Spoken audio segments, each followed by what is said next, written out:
বায়ানি সাগীরা, আপনি দোয়া করেন, দেখবেন আপনার দোয়ার কারণে আপনার সন্তান আপনার জন্য দোয়া করছে।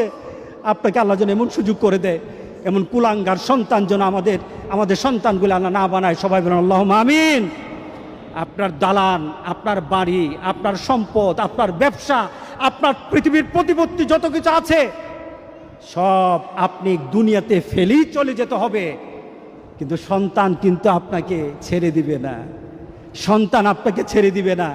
ভালো সন্তান রেখে যাবেন, কবরে শুয়ে শুয়ে আপনার সন্তানের দোয়া পাবেন। খারাপ সন্তান রেখে যাবেন, কবরে বিপদ বিপদ বিপদ চলতেই থাকবে। আল্লাহ আমাদের সবাইকে হেফাজত করুক। আমিন বলি, আমিন বলি।